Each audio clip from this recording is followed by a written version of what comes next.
Hey. I'm Lauren, and this is my friend Anisha. Howdy. And today on Life Above the Clouds, we are going to make some cake pops. Does it just seems like a good idea? Cake Pops. on a stick. On a stick. They're like bite size. You could just take them to go. Yeah. First, we are going to whisk our dry ingredients together. Yum, I'm yum. going to put Anisha to work.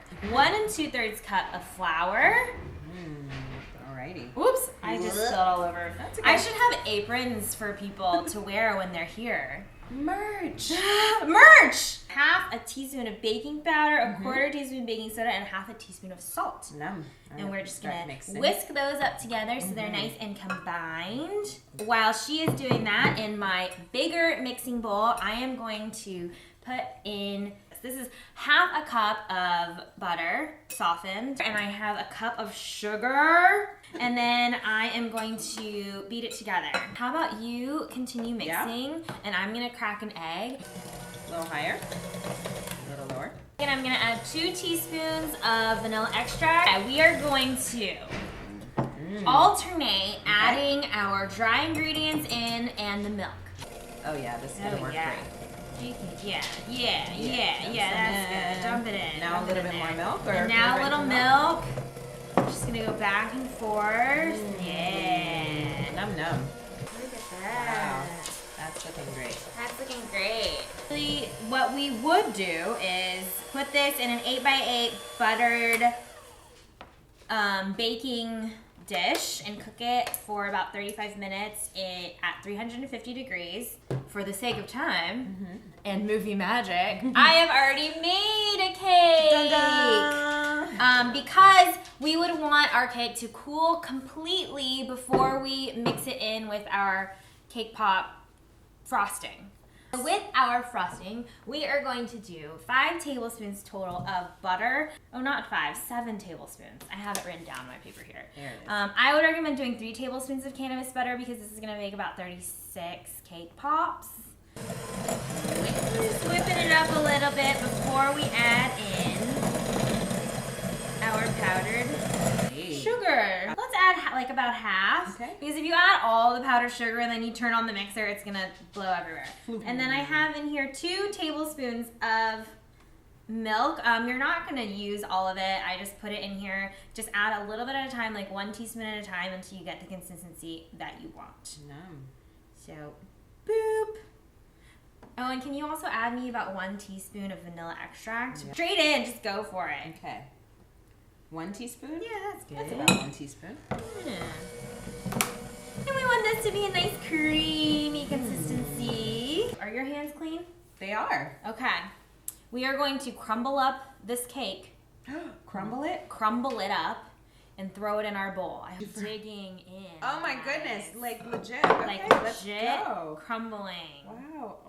And cake pops are actually something that is a really good way to use leftover cake. If you are making cake pops out of an already made cake, I would suggest crumbling up the cake first and then adding the frosting a little at a time. There's usually too much frosting and it makes the cakes kind of, cake pops kind of greasy. And it's also a good way if you accidentally over bake your cake and it ends up being a little dry, make it into cake pops.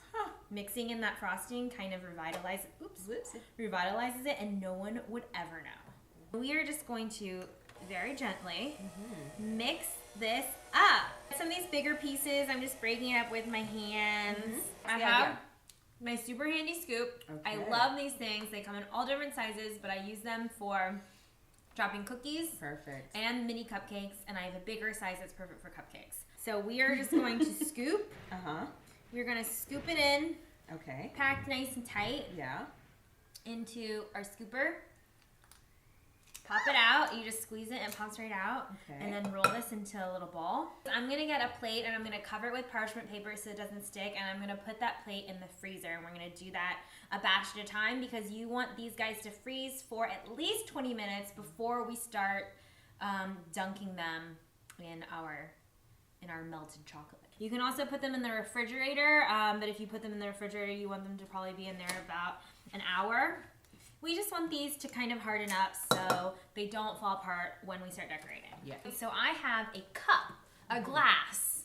This is a glass full of white chocolate chips. Yum, The reason why I'm putting it in a glass instead of a bowl is because when we dunk our cake pop, we can get full coverage when we dip our cake pop into the bottom. If you use a bowl that's shallow, you're not going to be able to dip your cake pop all the way down. So I have melted this for 3 increments of 20 seconds. It is not all completely melted, but I'm giving it a nice stir, and I'm going to put it back in. Oh, look at that. Melted. Here is our first plate of our cake balls that have been in the freezer. You can either put your finished cake pops on a plate, but when you do that, it actually flattens out the bottom where the chocolate has melted. Or what we can do is take a cardboard box and you poke holes in it, so that way, we're gonna have to construct this box. Okay.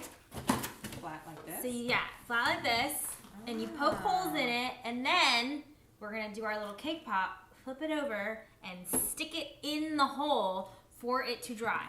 What you do is you take your half skewer / lollipop stick, and you actually dip it into your melted chocolate first. Woo! And then you stick that into your cake ball. You don't want it to go all the way through, just like kind of in the middle, but that first dip is going to help it stay on your stick. And then we dunk. And then I'm going to tap. Tap, tap, tap, tap, tap. There you I'm go. tapping off the excess chocolate. I think that this one is breaking apart as I tap it. It is. It's gonna. You know what? Anisha's gonna eat it. Here we go. All in, baby. 1, 2, 3. This is our first official taste testing. How is it? Delicious. Sprinkle, sprinkle, sprinkle. We got another one in here. We are just sprinkling on our sprinkles, but you could... Hello. So you can actually put your sprinkles in a little dish and then roll or dip your cake pop in it, so you'll get a nice kind of like even coating. How good is that? One is big. Good, good. Yum. Good. Thank you for joining us today. We made vanilla cake pops with vanilla frosting, and we coated them with a white chocolate coating and decorated them to our heart's desires. And they are all beautiful. And super delicious. And super delicious. Like always, I will write up the recipe and put it on my website and put the link in the description section below. Thank you again to Anisha for coming to hang out with me and eat cake pops with me. Fine, And I'll come back. thanks again, guys. I'll see you next week. Ciao.